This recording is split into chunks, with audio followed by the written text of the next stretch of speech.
Welcome back. Today we're going to talk about 64 Audio's Tia Trio. So a couple weeks ago I talked about Soft Ears Cerberus, and someone made a great comment and said this set is like 40-year-old scotch. It's super refined, it's like fine wine, it's meant to be enjoyed at a leisurely pace, after a long day of work. Very much that is a great description for Cerberus. So Tia Trio, not quite like that, not quite the refinement, but it's more like a big juicy burger. It is thick and rich and greasy and ultimately very satisfying. You're not left wanting any more. And this one is just that kind of style, as opposed to the delicate refinement here. This one is big and loud and in your face, and it's beautiful. I absolutely love this one. So I do call it beast mode, and we'll kind of get to that in a second. But, in general, if you look up beast mode, and so not the football player, but the playlists on your favorite streaming platform, beast mode is that high energy gym playlist, the one, all those motivational, big bassy pop songs, very much beast mode songs. And this one, will literally run through those without sweating at all. It's got huge bass and very beautiful treble, and it pretty much handles anything like that with ease. So this is what it looks like up close. Has a nice trio on the back. The cable is actually super nice. They've got these angled 2 pins, which isn't all that popular, but absolutely love them, and I try to get them on custom cables when I can. So very nice. This is the upgraded 64 Audio silver plated cable as well. So let us jump into it. So like I said, beast mode. And at the surface, when I listened to Tia Trio for the very first time, when people lend you sets, and this one was a loaner from the very generous man in Ohio, and he said, give it a little time. The signature is a little weird. And, in 2 minutes, I'm listening to it, and I'm like, oh, this is not a weird signature at all. This one totally reminds me of one of my favorite sets, the KZ ZAX. And no, it's not a $2,000 ZAX, but having this U shape, and you can see 64 Audio actually gave it more bass than ZAX does, but the U shape, the emphasis right here at about 2K, and then bringing up even more emphasis in the upper treble like that, from 2,000 feet, you kind of get the same feel for some of your favorite songs, where the emphasis are and how the bass is elevated and the treble is elevated. It pretty much sounded, at a very high level like the ZAX. So not a signature that was very foreign to me, and I pretty much love that signature. So this one felt right at home. But you like the ZAX, this one is a bassy U-shaped playlist shredder. For me, I've got kind of a varied playlist, but there are quite a few songs that are dance music, electronic music, pop music, and all of those on a big U shape with huge bass. It just fits right at home with Tia Trio. It handles those things. It loves that type of song because it pretty much matches the signature. So not weird. Sounds like many U-shaped hybrid sounds. If you've purchased enough budget sets, you'll eventually run across what that U-shaped hybrid set sounds like. And it's just kind of a boosted bass, a boosted treble, but there's control over how much bass bleeds into the mid. So they call it a U instead of a V, just to separate the two from that much bass bleeding right into your mid. So U-shape tends to be much cleaner, but you still get the advantage of a boosted bass and treble. So this one is very much like other budget U-shaped hybrid sets, but this is the best version that you will probably ever hear. It is the best version I've ever heard, but I think it's going to, in this type of signature, I think it's going to be way up there.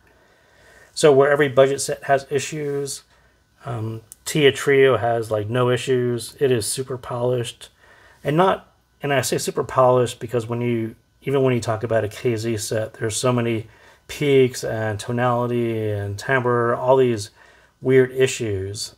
and those things don't exist here. So yes, it is the best version, it's the most polished version. There's no edges to it, there's no rawness to it, and it is probably the smoothest extended version of a U-shaped set that I've ever heard. So UV versus neutral TIA Trio versus O2. So yeah, you have to really kind of wrap your head around. I wasn't expecting a big U-shaped set, and for certain types of music it sounds a bit unnatural because you have this big boosted bass and boosted treble. So do take that into consideration, because it's even O2, which had a very minimal boost, sounds a lot more neutral than Trio ever does. So do wrap your head around whether a UV type set is for you or not, because they're actually very different. So just a small point there to think about. So when you get past the U-shaped set, and like I said, at 2,000 feet, it kind of sounds like other U-shaped budget sets. But then when you actually kind of get into what the bass sounds like, and again, this is one of those things that budget sets have a really hard time doing, very high level of bass, but very controlled, very defined, very detailed, very, very hard to do. You just don't find that driver quality in budget sets, like they do it on here. And part of what 64 Audio did on this particular set is it's all custom. This is custom DD, 2 custom BAs, custom shell.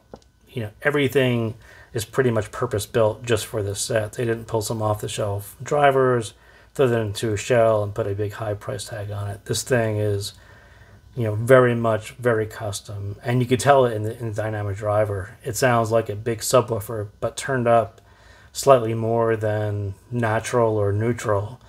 I mean, it really sounds like you turned up a subwoofer like 1 or 2 notches beyond where you would stop. It's big. So very tactile. So it does sound like a subwoofer. It does sort of give you that sensation of air moving, and it's kind of shakes your ear a little bit. And many sets, like I said, do a huge level, but it's very hard to do it as well as Trio does it. And for me, it was simply just the most surprising aspect of how much bass this thing puts out, how controlled it is, and how defined it is, compared to what you find at pretty much any other price range. So yeah, this one goes huge and still remains tight and defined. But again, like I said, it's more of a fun level than natural. It's a lot of bass. And on your Beast Mode playlist, it's absolutely perfect. So one step down, layer 3. So the mids and the treble, yeah, it's got this typical U-shaped fun sound, but when you really listen to it, above that big bass, you do hear that refinement and resolution and detail and texture and dimension and the right decay and balance that comes along with the price tag. And I do think that there is a certain sound to the mids when you get above a certain price point where they start to sound a lot more realistic and a lot more natural. And I've listened to a ton of budget sets, and they kind of come close, but not many of them ever approach some of the higher price tag sets. And this is another one where, even though it's a U shape and the mids are slightly recessed, you still hear everything that you should hear in the resolution, the detail, and especially the texture on the voices and the dynamics. It's all pretty stellar. So it really does a stellar job at balancing the bleed into the mids as well. Like I said, the U-shape sort of says, not going to be too much bleed, but still give it a little warmth and make them sound a little more natural. And I think this one really nails that type of sound. So treble also, it's boosted and it's very energetic and very engaging, just like a U-shape should be. But again, it really balances this big level that you would probably find on a budget set, but having the right amount of air and timbre and detail and extension with no fatigue. There is a level of refinement and tuning to what they did on the treble and these custom BAs. It's kind of amazing to listen to. And especially at the boosted levels, to do it right without it ever being fatiguing. And, it's just a playlist killing machine is what I really thought about Tia Trio. So layer 4, so if all of that wasn't enough, they basically nailed all the parts and pieces. But then when you hear the staging and how immersive and almost 3D it is, it's really wild how much sound comes from sort of behind your eyes, kind of behind your ears, and how much depth there is in front of you. It's immersive is really the word that really came to mind.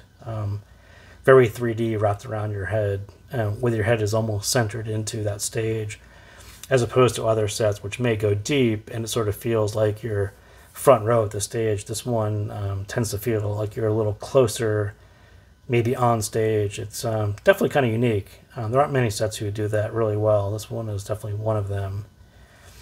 So a couple nitpicks on this one. So it is a U-shape, and that sound signature at a higher level, it's still, like I said, it still reminds me of a KZ, and you hear the U-shape and it's sort of unmistakable, hearing the boost at both ends and the mid's a little bit recessed.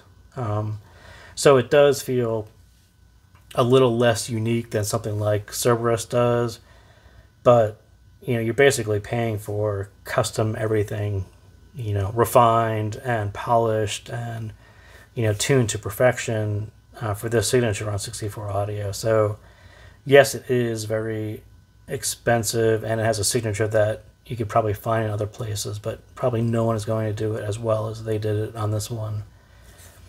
And then lastly, this basic U-shape, it's not perfect for people who love mids, big open mids like I talked about. When you talk about Oxygen and Dark Magician and even Cerberus, these big open mids, sort of mid-focused, you don't quite get that on U-shape. These are slightly recessed a little bit, especially on some tracks, and the bass level is very much a fun level, and it's big, and it's, like I said, tons of fun, but for not really for those who like their mids crystal clear and lightweight. If you like that super clarity in the mids, that's extremely hard to find with a bass level like this. So I would call this one fun mode, beast mode, playlist shredder. It's all of those things for me. So again, thank you guys for tuning in, and thank you to the man from Ohio for allowing me to listen to these great sets. And again, thank you for tuning in, and I will see you next time.